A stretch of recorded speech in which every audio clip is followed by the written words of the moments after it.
Sidak bengkel karoseri ini sempat mengagetkan para mortir dan sopir mobil truk. Sidak ini untuk memberikan peringatan langsung pada pemilik bengkel karoseri yang kerap melakukan perubahan dimensi dan melebihi kapasitas angkut terhadap truk alias over dimension overloading. Sidak dan razia truk kini memang gencar dilakukan demi mencegah kecelakaan dan kerusakan jalan raya. Pasalnya, banyak truk yang beroperasi melebihi kapasitas angkutan.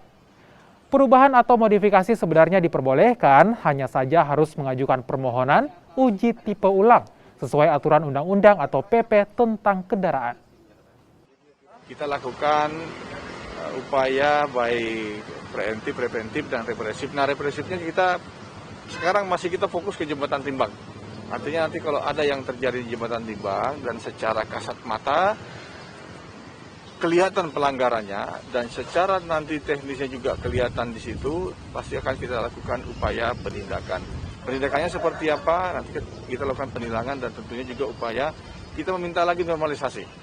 Ya, normalisasi. Nah, bagaimana nanti penerapan pasal 277 kita 2023 Pak ya?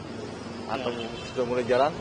Kemudian setelah kita lakukan pengecekan, karena truk tronton ini memang ternyata menurut informasi daripada Pak Asbi, ya sudah hampir 3 tahun, 4 tahun tidak beroperasi, yang akan direncanakan dirubah menjadi head unit traktor tadi, hari ini sudah dilakukan pemotongan, dipotong oleh beliau.